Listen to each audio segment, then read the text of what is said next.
Hello, friends. I want to talk about anger. We all get angry. Maybe the internet is slow. Maybe someone cuts in line. Maybe your brother eats your chocolate. You feel the heat in your chest. Your face gets red. And then, boom, you explode. You shout. You say bad words. It feels good to let the anger out, but what happens after the explosion? Today's story is about a young boy named Max. Max was a good boy, but he had a problem. He had a volcano inside him. He had a very bad temper. Max lived in a quiet house with his father. But the house was not always quiet. Every day, Max got angry. If he couldn't find his shoes, he kicked the door. Bang! If his friend beat him at a video game, he shouted at his friend, "You are stupid." If his soup was too cold, he threw the spoon on the floor. Clatter. Max didn't want to be mean, but the anger came too fast. He couldn't stop it. He hurt his friends. He hurt his family. People started to stay away from Max. "Don't talk to him," they said. "He is dangerous." Max's father was a wise man. He saw that Max was lonely. He wanted to help his son. One morning, the father called Max into the garden. "Max," he said, "I have a job for you." He gave Max a heavy bag. Max looked inside. It was full of shiny metal nails. Then the father gave Max a big hammer. "Max," said the father, "you have a lot of anger. Here is the deal. Every time you lose your temper, every time you shout or scream, you must come to the garden. You must hammer one nail into the wooden fence." Max looked at the fence. It was a nice wooden fence. "Okay," said Max, "that sounds easy." The first day was terrible. In the morning, Max couldn't find his socks. He got angry. He remembered his father's rule.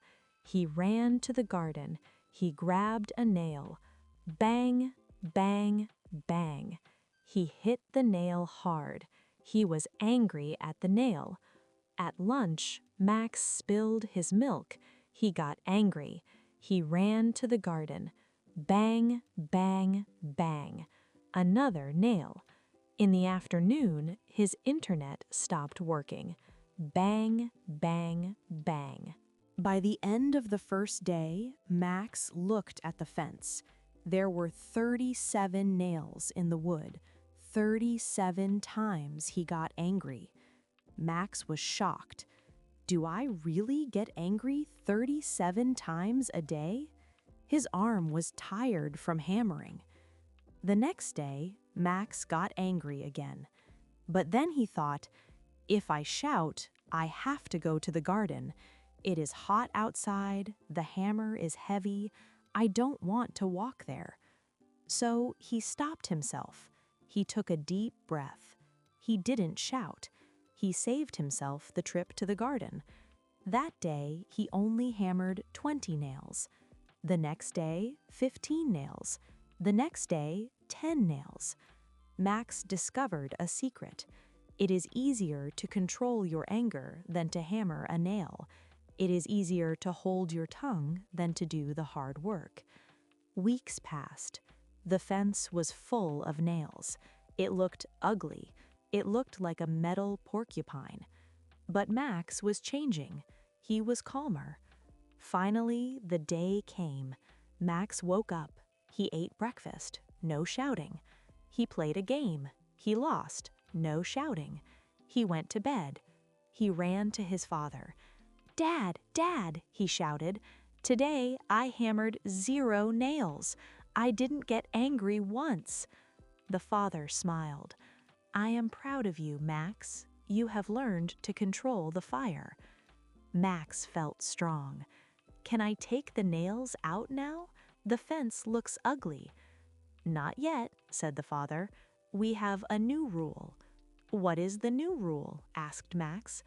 "For every day that you do not get angry," said the father, "you can pull one nail out." Max sighed. "Okay." It took a long time. There were hundreds of nails in the fence. But Max was patient. Every night, if he was a good boy, he took the back of the hammer. He gripped the nail. He pulled. Creak, squeak, pop. The nail came out. One by one, day by day. Winter turned to spring. Finally, Max stood in front of the fence. He pulled out the very last nail. The bag was full again. The fence was empty of metal. Max ran to his father. "Dad, it is finished. All the nails are gone." Max was very happy. He thought he was perfect again. The father walked to the fence with Max. He stood in front of the wood. "Good job, Max," said the father. "But look closer."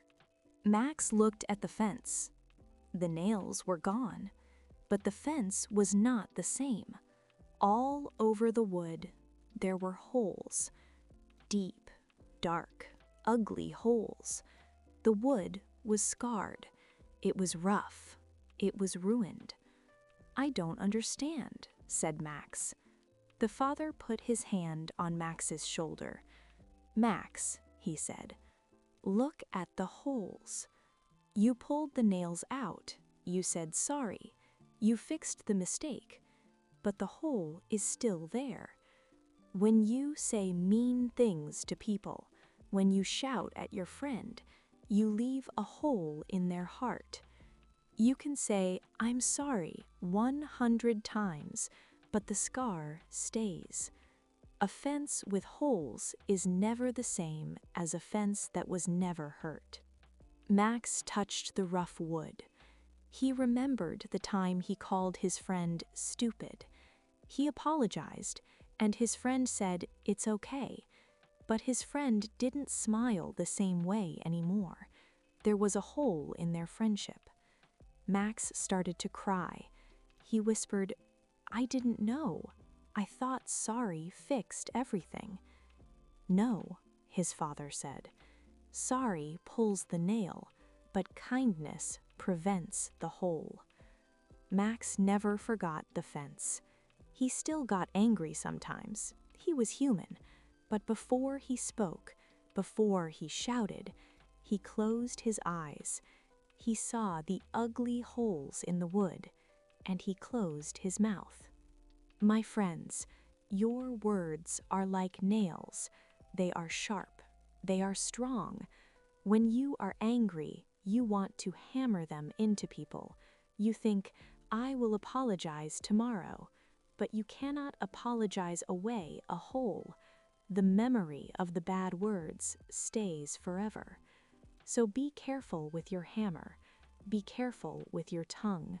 It is better to be silent for 1 minute than to leave a scar for a lifetime. Thank you for listening to The Fence of Scars. Speak kindly today. Goodbye.